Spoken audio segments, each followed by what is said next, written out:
1.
Can I ask you just a favor? Sure. For the people who are going to watch us online, because we're also live streaming, if it's okay, just put this mic with you so that people can also listen to you online. That's it. Great. Thank you so much. No problem. How many people do you have online?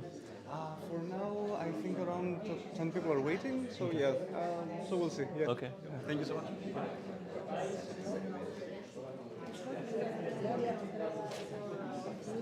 What are your plans for Easter?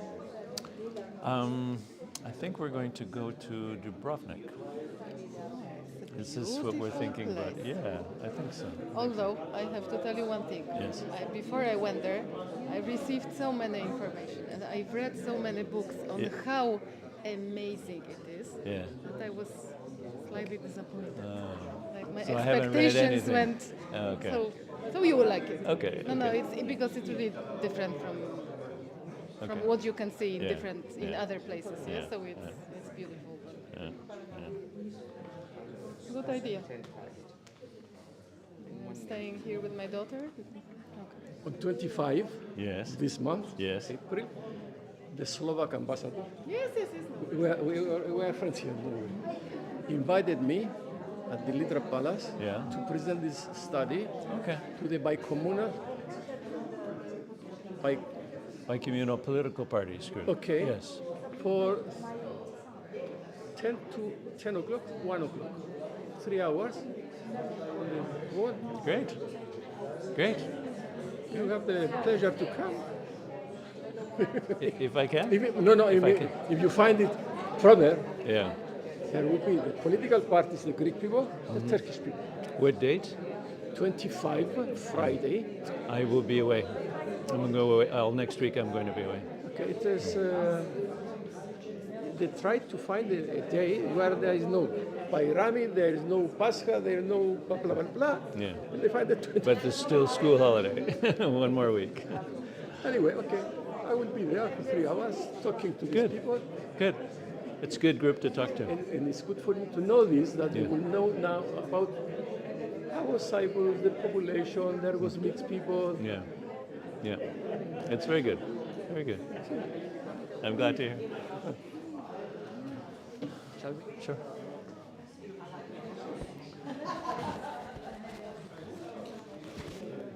Good evening, ladies and gentlemen. Thank you for being here with us again tonight. Our speaker this evening needs no introduction.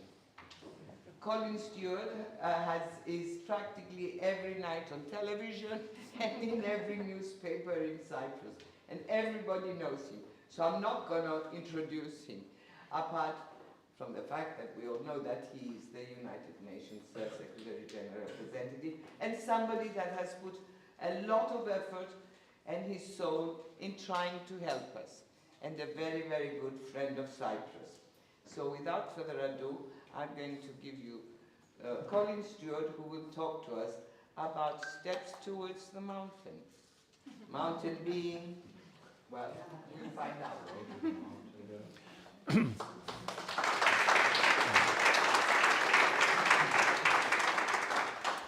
If you don't mind, I'll sit. I thought it would make more of an informal, sort of chatty session, because it's not, I didn't come here to make any speeches, but just to kind of update you on a few things. I had not intended it to be a media event, but media have a mind of their own, so you're welcome. And I'm told that there are also people joining us online as well. So what I wanted to do is give you a bit of an update as to where we are at this moment in the UN's efforts to help bring about a solution in Cyprus, and why we're at I think a fairly crucial moment, and then give a bit of background to how we got here. So since the meeting that happened in Geneva in March, chaired by the Secretary General, involving the guarantor powers, since that meeting, I think it is fair to say that we are in a new phase. Why do I say that?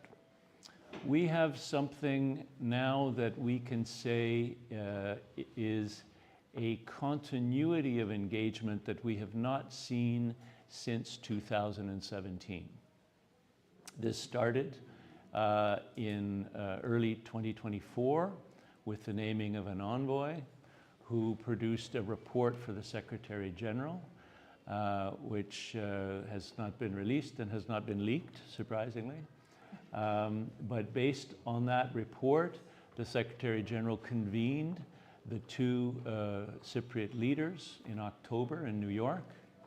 They agreed a number of things. They agreed to work on some confidence building measures, crossings, things like that. But they also agreed to meet in a broader format, again with the guarantor powers, in Geneva. And that, I think, was one of the major outcomes of the October meeting. Since then, the leaders have met twice under my auspices, once in January, once in March. And they agreed significantly in Geneva to meet one more time in July, again in the broader format. So what I've just described is a whole series of meetings. Now you can say, and of course cynics are very quick to point out, those are just meetings, what's being accomplished and so forth. But just the fact that we have a sustained series of meetings it denotes a distinctly different phase than what we have seen since 2017. The other big outcome, I think, of the Geneva meeting was a decision to name an envoy. Now, there's a lot of speculation. I don't know exactly when that's going to happen, but we expect it very soon. There's speculation as to who it's going to be. I can't confirm any information until it's announced, but it could be the reappointment of an envoy, it could be the appointment of a new envoy, but the point is that the appointment of an envoy is a very significant step in this effort, because it both represents the results of some positive movement, and in and of itself, it accelerates those movements. So it's both a cause and effect. The fact that we had an envoy in the first half of 2024 was a reflection of some changes that had been happening behind the scenes. And then once we got the envoy, then of course that moved us, into a different type of engagement. And that, I think, is the same that can be said for the imminent announcement of an envoy. Once we have an envoy, whenever we have an envoy, you have a whole new level of engagement. Secretary General, of course, is the highest level engagement that we have at the UN, but as you may be aware, he has other things on his plate than Cyprus. So he is not, able to himself sustain the Cyprus file. You need somebody appointed by him. I'm appointed by him as well, but I also have a full-time job here in Cyprus with the peacekeeping mission and with all the work that we do here on the island. You may have heard today that it was the sides nominated their members to the Technical Committee on Youth, which was agreed in Geneva. And we're very pleased that that is moving forward. They've each named 16 people, young people. So I think that's quite an exciting new development. The other big thing, of course, that came from Geneva were these trust-building initiatives in 6 areas where it was agreed that the two sides would work together to take some positive steps. So the first one I've mentioned, the Technical Committee on Youth, and that one we can already check off the list because it was essentially inaugurated today. There will be some meetings and so forth going forward, but that has already been accomplished. 2 other areas I think are fairly low-hanging fruit. They agreed on new initiatives in the area of the environment, and the Technical Committee on the Environment has been tasked with coming up with some particular projects in the area of climate change, in the area of the impacts of mining, and what was the third area, Sherry? Environment generally, yeah. And I think the Technical Committee on Environment, which has been doing a lot of very good work for a long time, has just been waiting for this moment to have the leaders say, give us some initiatives that we can sign up for. The obstacles, I should make a bit of a pitch for the technical committees because they really do extraordinary work, very, very good people, experts in their field, many of whom have devoted many, many years to working with the other side and have built strong bonds of friendship, coming up with solutions to everyday problems that affect the island. Most problems don't end at the buffer zone. Most problems affect the island across the whole, whether it's health or environment or economic issues. These technical committees have, for a very long time, come up with a lot of initiatives, but oftentimes the obstacle is political. Depending on the political mood, things either flow more or less smoothly. So I think this is a positive movement that we have the technical committees tasked with a number of things. A new technical committee on youth, some impetus to the technical committee on environment, and agreement to refurbish some cemeteries which have been looked at in the past by the Technical Committee on Cultural Heritage, but have not been a main focus of their work. And now they've agreed to come up with a list of cemeteries on both sides. There are long lists on both sides of cemeteries that have been neglected. And this will hopefully be a positive step in the right direction. So that's 3 out of the 6 already that I think we can be quite confident we'll have positive results that the leaders will be able to announce by the July meeting, if not before. The 4th one is demining. And again, it sounds like a fairly easy issue, but it's complicated because it involves the militaries on both sides. It involves people's psychology about the military threat and so forth. But again, today I was in a meeting, and I would say that things are moving forward in that regard as well. I'm quite hopeful that the leaders will have something to announce on demining as well. That leaves two other issues which are a little bit more challenging and also potentially high impact. Crossings, the idea of new crossings. We've been talking about it since October. There is a long-standing standoff on the issue of crossings, which I'm sure you don't need me to tell you about, but the positions of the two sides have been rather dug in on that. And there has been a proposal for some time for a photovoltaic park in the buffer zone that would provide much needed electricity to the island. That also is a subject of discussions. I'm not sure how that's going to go, but I think if we get progress on those, that would really, I think, add a lot of momentum going into the July meeting. I should point out that I'm also quite heavily engaged in trying to move forward the implementation of the PILA agreement, because that is also a very significant sticking point between the sides. And I recognize that if we don't go ahead and implement the understanding that we successfully negotiated in 2023, then that's going to remain an obstacle. So we've got all these things on the table, we're making some progress, and these things, I think, have a lot of potential to give us positive momentum going into July. Now, I'll come back to why I think July is important, but let me first add a sidebar about how we got here, why this change happened.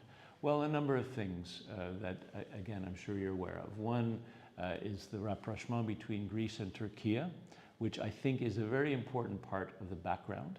It doesn't solve the Cyprus problem, but it creates incentives for both Greece and Turkey to ensure that, at the very least, Cyprus does not become a spoiler, because the bilateral relationship between Greece and Turkey is more important to them than Cyprus is to either. I'm sorry if I'm offending anybody in saying that, but they have a lot at stake in their bilateral relationship, and that makes them want to make sure that Cyprus does not become a problem. Whether that is enough incentive to push for a solution to the Cyprus problem is, is another matter, and we'll have to see. The other important issue is, of course, the relationship between Turkey and the EU. Now, that is a very complicated relationship, goes back a long ways, but at the moment, I think we're seeing a renewed interest on the part of Turkey and a renewed interest on the part of the EU, especially since Turkey offered to support an eventual peacekeeping mission in Ukraine. The EU responded very well to that. So, but the essence of that relationship is economic. Turkey very much needs economic cooperation with the EU, and the EU, to a large extent, needs Turkey as well. So those are things that create a positive environment for Cyprus.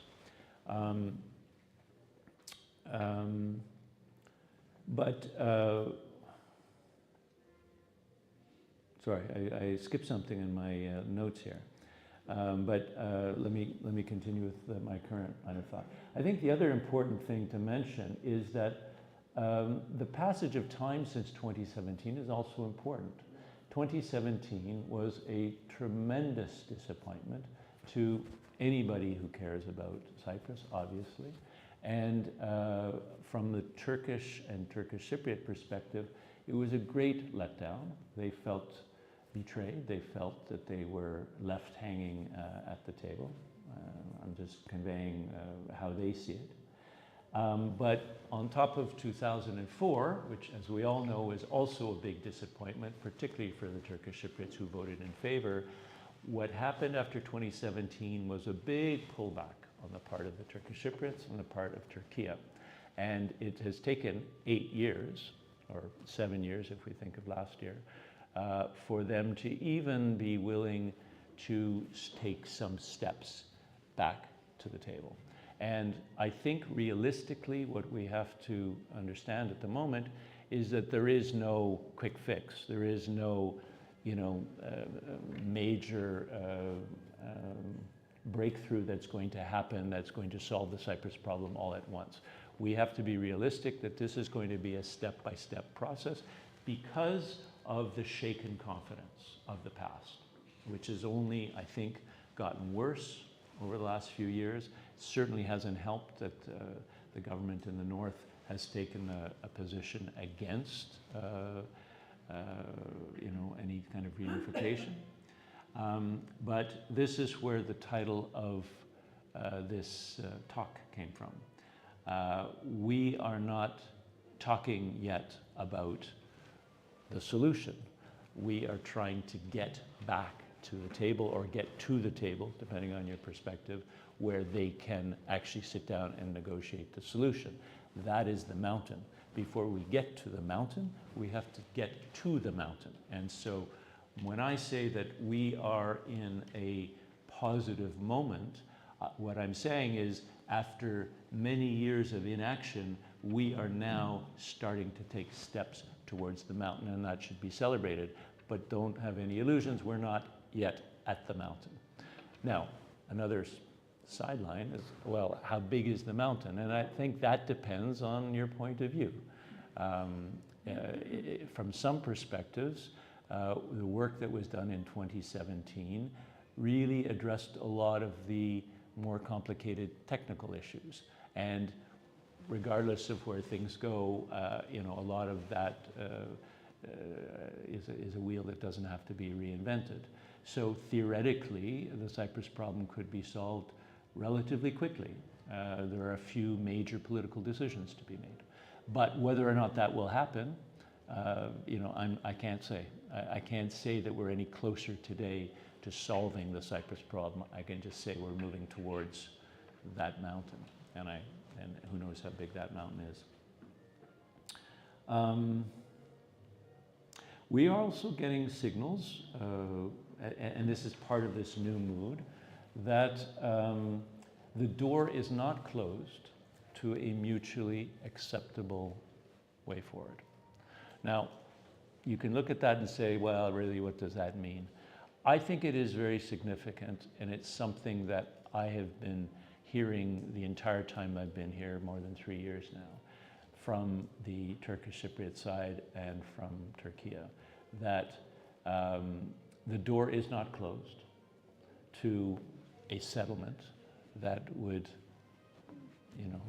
be acceptable to everybody. I can't really put any more labels on it than that. But there have been many such indications. What we have been witnessing, I think, is a hesitation to move forward because of the frustrations of the past, because of the uncertainties of the positions of the parties at the moment, because of lack of trust, because of all the normal obstacles.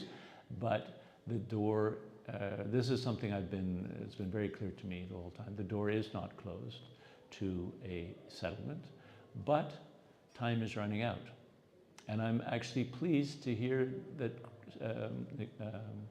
Nikos Christodoulidis is saying the same things, that time is running out. Because I don't think that door will remain open, many more years. One of the indicators is Varosha. There have been many announcements, which I'm sure you all have seen, that X, Y, or Z is going to happen in Varosha, and some new hotel is going to be opened or something. And none of that has happened. And when I ask why things are said that are then not done, I'm told it's because the door has not yet closed to a solution, and everybody realizes that Varosha is still an important symbolic part of any solution. So there are reasons to be, to not despair, let's put it that way. There are reasons to have hope that there is a positive path forward. Which then brings us to July, and the importance of July. It ultimately will be up to the new envoy, and I believe that will be announced quite soon, to chart the path and to plan what's going to happen in July. But speaking in my own name, I can say that I think we would all agree that July cannot simply be a repeat of Geneva. In other words, the outcomes of Geneva that I named, that I think were significant steps forward for that meeting, would not be seen as significant steps forward if that's all we did again in July. In other words, by July, we have to start to get into a little bit of substance in some way or other, and I can't really predict, but either a substantive conversation or some kind of roadmap about the way forward. But we have to move from trust-building initiatives, which I think are significant now, to actual, more substantive engagement. And so from that perspective, I think July is the next big step forward towards the mountain, and will be a very important turning point. But to get there, what we're doing now is very significant, because these trust-building initiatives, which may or may not be, welcomed by the public as big steps, and some of them admittedly are relatively small, but they're all important symbolically. They all have the ability to contribute to a generally positive mood going into July. And the people who met in Geneva in March will go into the meeting in July feeling much more positive about the process if those things have been accomplished. And as I say, I think we're well on track to getting 3 or 4 out of those 6 at least. And we'll keep trying for the bigger breakthroughs on crossings and photovoltaic parks. So that's where we're at. I think there are a lot of people who are cynical about this. People who say, well, these are just symbolic things, and all they're doing is supporting one candidate or another in some electoral process. I mean, obviously that's not the UN's interest, but whatever leverage we can use to get political leaders interested in these trust-building initiatives, I think that's a good thing, because it creates some positive momentum. And really that's what we're all about right now, is keeping the positive momentum. We're going to have another leaders meeting on the 5th of May. The only reason that it's taking, I think they were actually talking about meeting this week, but it was scheduling. They couldn't come up with a time when they could both meet. And of course, my weekly meetings continue with the negotiators. The Good Offices team continues to support and encourage the work of the 12, well now 13 technical committees, and the important work that they do. And for those of you who don't know, the work of the UN is very heavily engaged in bringing the two sides together at many levels. We regularly organize groups of young people, which is one of the reasons we're so excited about the Technical Committee on Youth, because there's a whole cohort out there of people from the two sides who have worked together and produced a lot of important things. There's the local committee of youth on the environment that participated in the World Environment Summit. So there's a lot of good things that happen. We bring women's organizations together. We support the work of Rita and Andreas and all of the other important members of civil society that are doing everything that you can to bring the sides together. I think that continues to be very important. And if I can end on a bit of a hopeful note, we're getting signals that that hope is growing because of all of these things that are happening, because of the regularity of the meetings, because of the constant churn of headlines.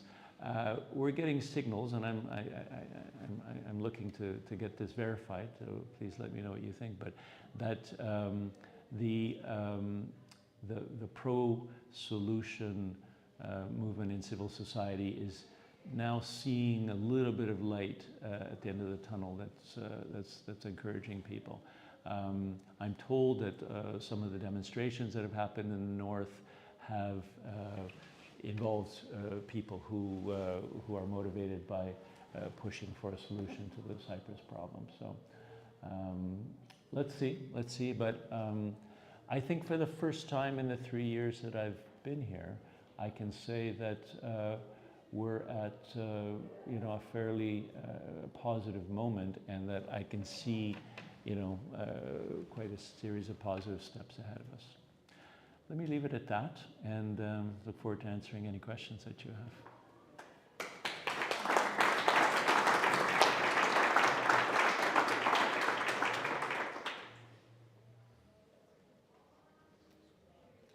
Question time. I'm going to be a wicked witch here, and I'm going to ask everybody to just pose their question, just the question.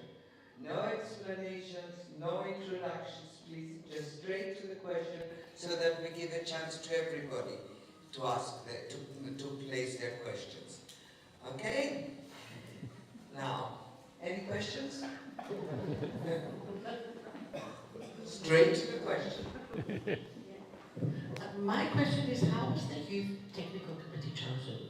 Because I'm getting reports from my youth friends that there wasn't really a clear process, and especially the Turkish Cyprus side has got a lot of Nepo babies. They are.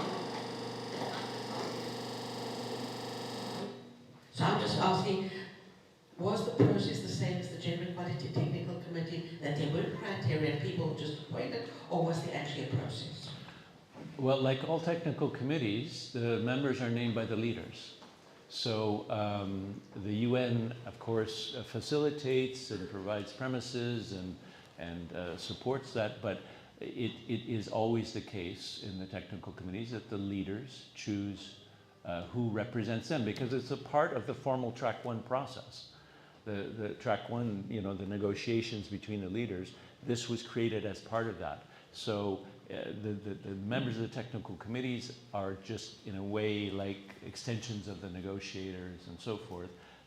Each side chooses their own people. Now, some people have been there a long time and may have been named by a leader that was a long time ago, and there hasn't been a practice of necessarily changing the members when there's a new leader.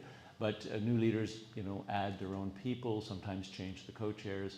In this case, it was entirely up to the leaders. What I can tell you is that both sides told me that they were quite overwhelmed by a large number of people expressing interest, and that they, in fact, I don't think I'm telling tales out of school here to say that we had originally proposed, I think we started with 8 members from each side, and then they said, well, how about 10, and how about 12, and then they mounted it up to 16 because they had so many people that were interested, and they wanted to really bring on as many people as possible. The other positive thing is that they have both said, we now have a long list of people who are interested in these issues, and even the ones that didn't make it on the committee, we think we can involve them in some way. So I can't respond to any specifics, but I think generally it should be a positive process. And the committees have a mind of their own once they get started, and we look forward to them using their own ingenuity to come up with project proposals and so forth.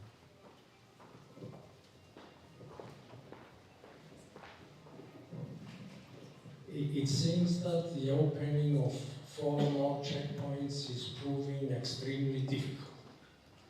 The question in many people's mind is, if we cannot open 4 checkpoints, how are we going to reunify our country? Yes, I'm familiar with the question.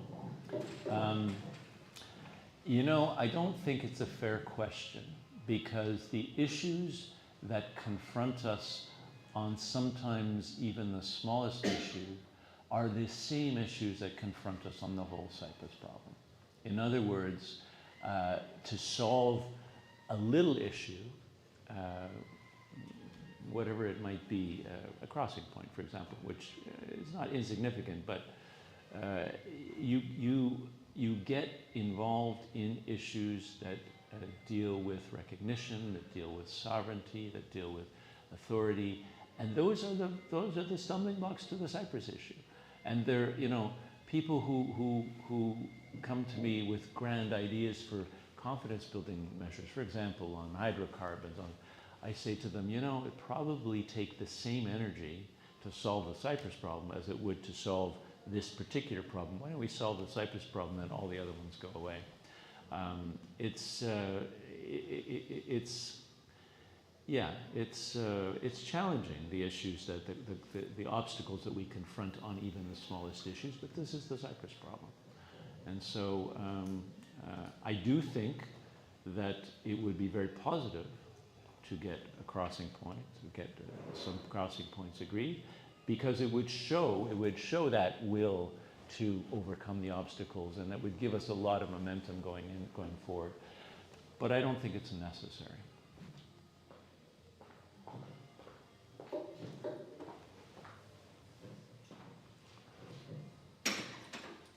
Thank you, Mr. Stewart, for the very hopeful talk. It's my job. I very much appreciated how you talked about the importance of moving into substance sooner rather than later. So my question is, what, in your view, would be top priorities when it comes to substance? Thank you.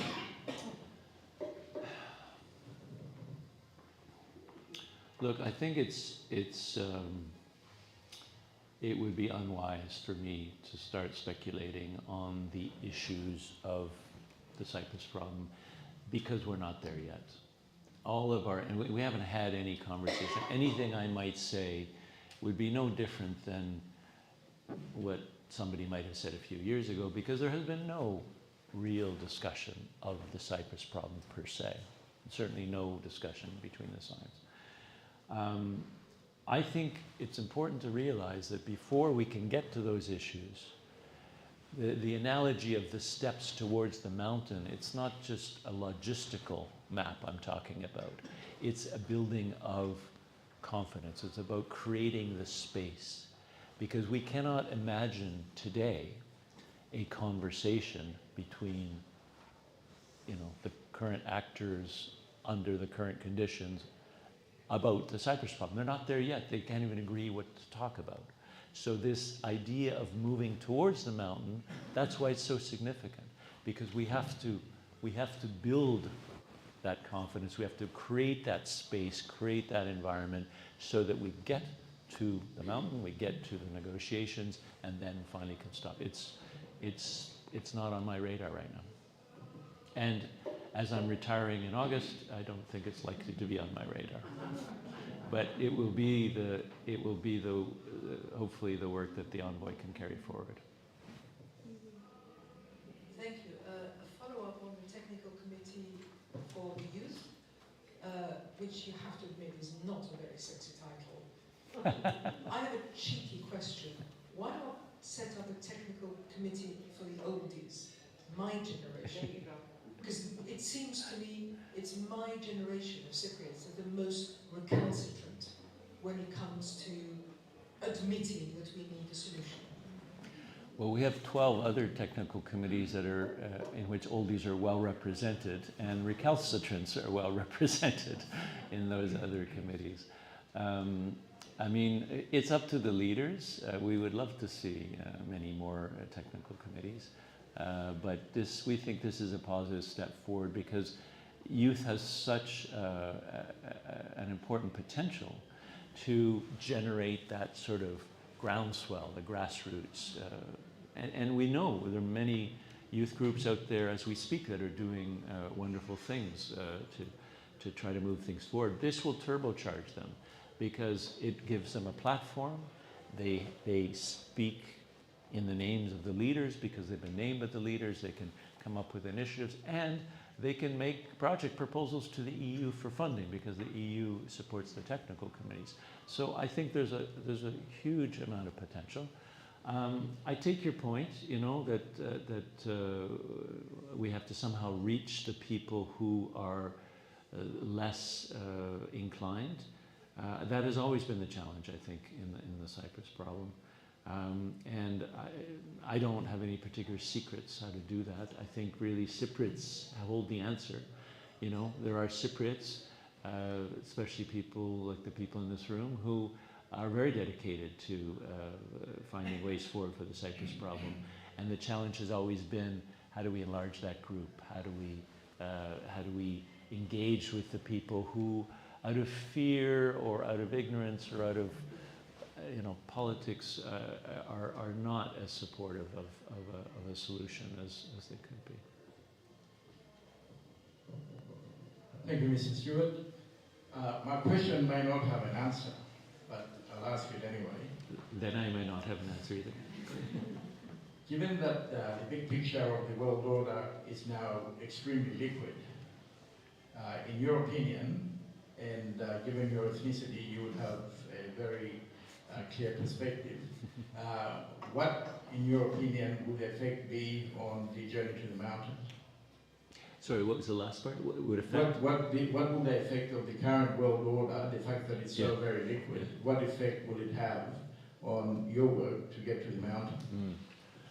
Well, I think the one thing we can all agree on is that a chief characteristic of this current situation is the unpredictability. I mean, I think we all get up in the morning not quite knowing what we're going to see in our news feed.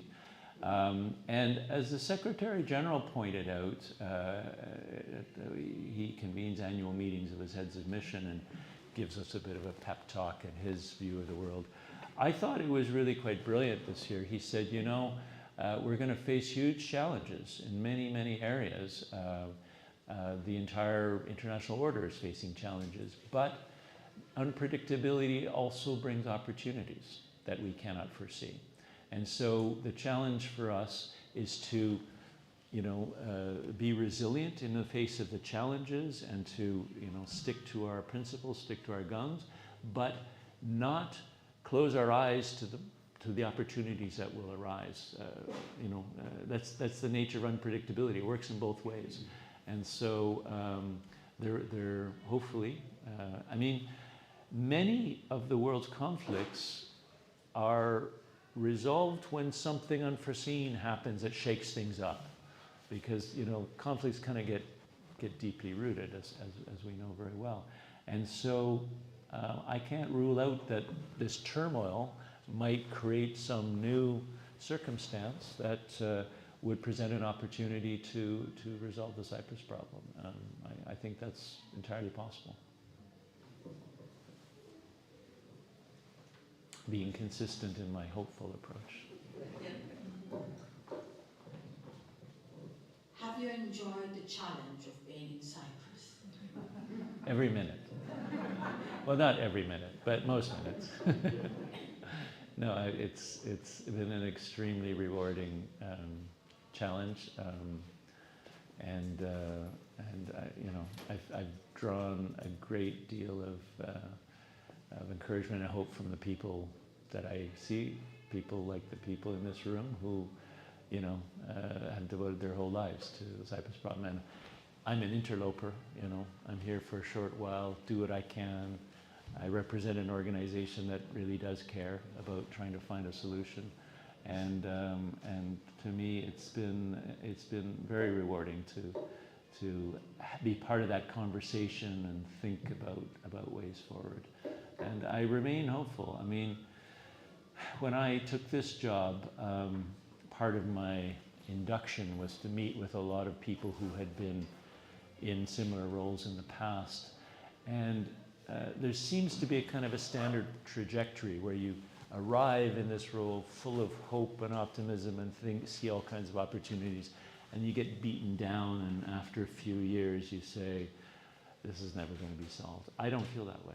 I feel actually at this moment we have another important chance, and I'm hopeful. I'm hopeful about the way forward. And for family reasons, I want to take my family back to Canada this summer. My son is starting high school in Canada and all that sort of thing. I don't really have the luxury of sticking around a few more years to see if it pans out, but I'll be watching certainly from the sidelines with a lot of hope. I do think the Cyprus problem is solvable, and I do think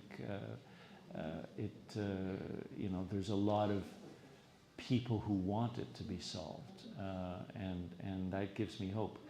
Whether it will or not, I can't say, because I think the big obstacle, the thing that's needed, is the courage of political leaders to make compromises. There's no such thing as a negotiated agreement without compromise on both sides, and so I think leaders have to let go of this idea that they're going to get exactly what they want and they're going to stick to exactly what they want. There is no solution without both sides admitting that it's going to be a win-win on both sides. And it's there are times here in Cyprus when I hear people say that that's just not what they are willing to accept, the win-win, and that I think we have to work around people like that. Any questions? Well, I'd like to thank. Sorry. Well, maybe it's not strange for you. Instead of me asking you a question, can you ask a question to us? I ask questions to you people all the time. It's my job. I mean, what's my opinion? Ask me. What's your opinion? I know your opinion. I mean, No. not me, anybody. Well, the floor is open. Please.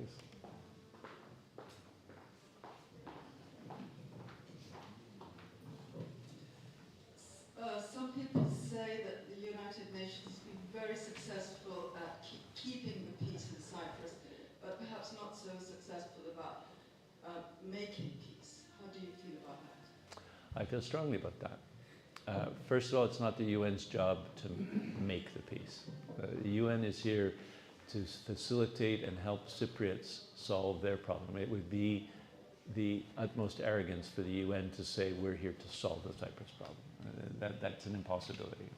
So all we can do is help, is lead people, provide some solutions, some ideas, some encouragement, but mostly just facilitate their own conversation.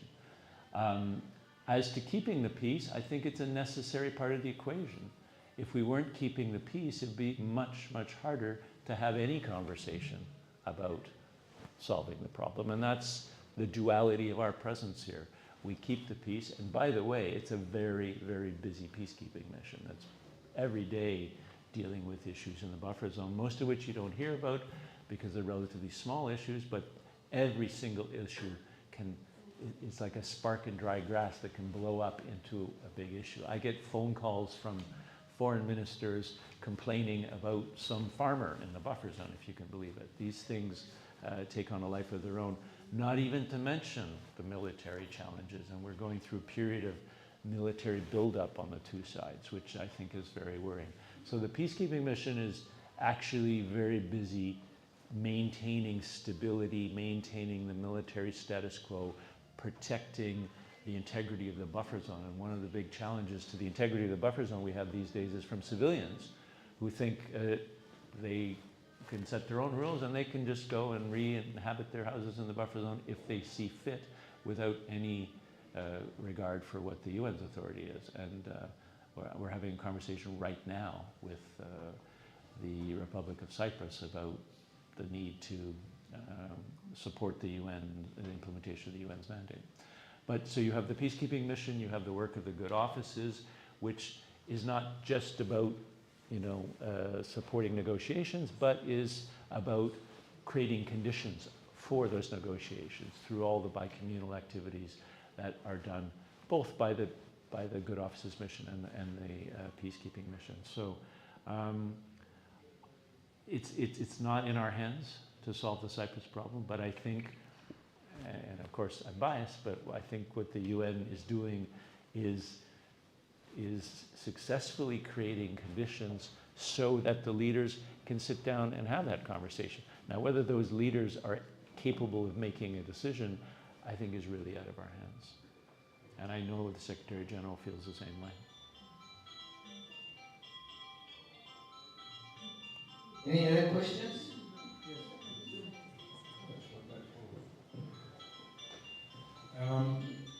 There are two main areas. the media are wrapping up, so now's a good time for your really tough questions. Okay. There are two main areas that may have a strong effect on taking us forward in solving the Cyprus problem. I understand that one is the building of confidence and trust, which is a slow process between the two sides. And the other area, of course, has to do with the impact of the international environment, and more specifically, what happens in Turkey and Greece. So I was wondering, in your view, is one a stronger factor than the other? I don't even distinguish between them, you know, because when we talk about the confidence between the sides, we're not talking about confidence between ordinary Greek Cypriots and ordinary Turkish Cypriots. I mean, we see every day 8 million crossings a year. Lots of people in this room that go back and forth all the time. Right? There is not a problem between the people. Where the problem exists is at the sort of the senior bureaucrat level and the political level and the you know the militaries. And I think the issue is not so much confidence building between the two sides, it's confidence building between all of the relevant players.